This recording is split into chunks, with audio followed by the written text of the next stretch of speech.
চৰকাৰী ঘৰৰ জিঅ'টেকৰ নামত ব্যাপক দুৰ্নীতি মুখ্যমন্ত্ৰীৰ স্বচ্ছতাৰ নীতিক বুঢ়া আঙুলি একাংশ দালালৰ একাংশ বিজেপি নেতাই চৰকাৰী ঘৰৰ জিঅ'টেকৰ নামত অবাধ ধন সংগ্ৰহ কৰাৰ ঘটনা পোহৰলৈ আহিছে টকা নিদিলে ঘৰৰ জিঅ'টেক নকৰাৰ অভিযোগ ভুক্তভোগী লোকৰ নলবাৰী জিলাৰ বৰক্ষেত্ৰী সমষ্টিৰ 64 নং কালাৰছৰ এনচি পূব কাজিয়া গাঁও পঞ্চায়তৰ 2 নং ৱাৰ্ড সদস্যৰ বিৰুদ্ধে ৰাইজে উত্থাপন কৰিছে গুৰুতৰ অভিযোগ গাঁও পঞ্চায়তখনৰ 2 নং ৱাৰ্ডৰ সদস্য আস্কৰ আলীৰ লগতে একাংশ দালালৰ সহযোগত জিঅ' টেগিঙৰ নামত বিভিন্ন লোকৰ পৰা 500ৰ পৰা 1000 টকালৈকে ধন লোৱাৰ গুৰুতৰ অভিযোগ উত্থাপন হৈছে দুৰ্নীতি শূন্য সহনশীল নীতি কেৱল মাত্ৰ এক শ্লোগান হৈ পৰিছে কাৰণ দুৰ্নীতিৰ বিৰুদ্ধে কথা কোৱা দুৰ্নীতিক প্ৰশ্ৰয় নিদিয়াৰ কথা কোৱা চৰকাৰৰ দিনতেই চলিছে এতিয়া দুৰ্নীতিৰ বজাৰ সাধাৰণ দুখীয়া লোকৰ পৰা ধন সংগ্ৰহ কৰাৰ 2 নং ৱাৰ্ডৰ সদস্য আস্কৰ আলী আৰু জিআৰএছ ধনজিৎ ডেকাৰ বিৰুদ্ধে ব্যৱস্থা গ্ৰহণৰ দাবী জনাই ভুক্তভোগী লোকসকলে 64 নং কালাৰছৰ গাঁও পঞ্চায়তৰ কালি জিঅ'টেক কৰিছে এই আমাৰ এই যে আস্কৰ মেম্বাৰৰ ঘৰত 2 নম্বৰ ৱাৰ্ডৰ পিছত যোৱাৰ পিছত আমি গ'লো যোৱাৰ পিছত কলেজে এন্ট্ৰি কৰিব লাগে তেতিয়া মই আধাৰ কাৰ্ড দিলো এন্ট্ৰি নহয় কয় এতিয়া আৰু ইয়াত নকৰো ঘোৰাবাহাত যাম পিছত গম পালো যে টকা লৈ এন্ট্ৰি যে কৰে পইচা লোৱাৰ পিছতহে এই ধনজিতৰ ওচৰত দিয়ে আৰু কেইটা বাহিৰ ফালে আছে এজন যে এই যে আস্কৰ মেম্বাৰ যে আছে 2 নম্বৰ ৱাৰ্ডৰ তাৰ ঘৰৰ পাছফালে পইচা লৈ আছে এই জেহৰুল বুলি এজন লৰা আৰু মইনাল আছে আৰু এই আমাৰ আনসাৰ আছে আৰু এই যে ৰজব আছে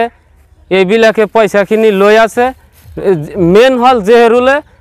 এন্ট্ৰি কৰে আৰু পইচাখিনি লয় তাৰপিছতহে ধনজিতৰ ওচৰত দিয়ে যে এতিয়া তোমাৰ হৈ যাব কালাৰছৰ পঞ্চায়তৰ চাকৰি কৰে আৰু তেওঁৰ লগত আৰু এজন আছে তেওঁৰ নামটো মই নাজানো তাৰ লগতে আস্কৰেও আছে পইচা লৈ আছে 500 1000 নহয় সাবমিট নহয় আৰু কামই নকৰে ঘূৰাই দিয়ে যে নহব তোমালোকৰ ধনজিত আৰু এই চামচাবিলাক জেহৰুল আছে আৰু আপোনাৰ আনসাৰ এই যে মইনাল এটা ৰজব মোৰটো কৰাই নাই মই কালি গৈছিলো মোক ঘূৰাই দিছে মই পিছত ঘূৰি আহিছো তাৰ পৰা হয় মই আহিছো ঘৰত আহিছো পইচা নিদিয়াৰ কাৰণে মোৰটো কৰা নাই মই আহিছো ঘৰত বহুত আছে আৰু ঘূৰি আহিছে সৰকাৰেৰ ওচৰত কি আহ্বান জানাব এতিয়া চৰকাৰক এইটোই যে এই দালাল বিলাক যাতে অতি শীঘ্ৰে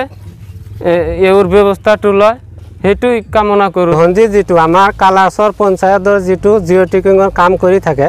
সেই ধনজিতে পইচা লোৱা বুলি মানুহে মোক ফোন কৰিলে মই তাৰ পিছত ধনজিতক ফোন কৰিলো যে তুমি হেৰি পইচা পাতি লৈ বলে জিঅ'টেকিং কৰি আছো এটো কিমান সত্য তাৰ পিছত কৈছে নাই মইতো পইচা লোৱা নাই তাৰ পিছত তাক ৰাতি কি কৰিছো দুটা মই ভিডিঅ' দিছো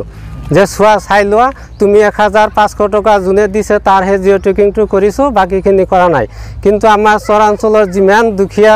মানুহে আছে দুখীয়া মানুহখিনি তুমি কৰিব লাগে ইহঁতে পইচা পাতি কোনে দিব ক'ত পাব ইহঁতে গৈছে পইচা দিয়া নাই কাৰণে তুমি যে কৰা নাই কিন্তু এটো সত্যটো ওলাই গল তেতিয়া তুমি এতিয়া কি কৰিবা তোমাৰ হেৰি হ'ব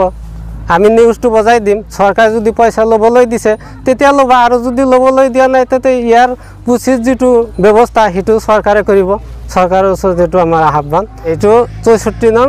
কালাৰছৰ গাঁও পঞ্চায়তৰ জিঅ'টেকিঙৰ কাম কৰি থাকে ধনজিতে 2 নম্বৰ ৱাৰ্ডৰ আজিও 1 নম্বৰ ৱাৰ্ডৰ হে জয়সাগৰত কৰি আছে জয়সাগৰত আমাৰ কালাৰছৰ জিপিৰ এজন মানুহ নাই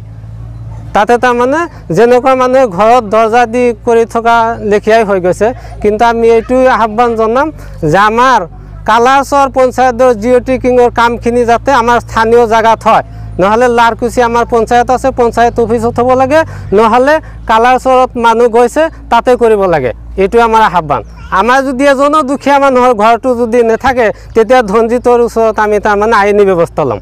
মোৰটো আনে তাৰ মানে কালি তাতে গৈছিলো মোৰটো নকৰে কিয় নকৰিলে নকৰে মানে পইচা পাতি মই দেৱা নাই হেতো কৰি আছে যি দি আছে পইচা পাতি হেতটা কৰি আছে আৰু কোনে কৰি আছিল পইচা তাৰ আস্কৰে আছে আস্কৰ কোন হয় এই আমাৰ ward member 2 number ward member কালাৰছৰ পঞ্চায়ত জেহৰুল আছে মইনাল আছে পইচাটো কোনে খুজি আছিল জেহৰুলে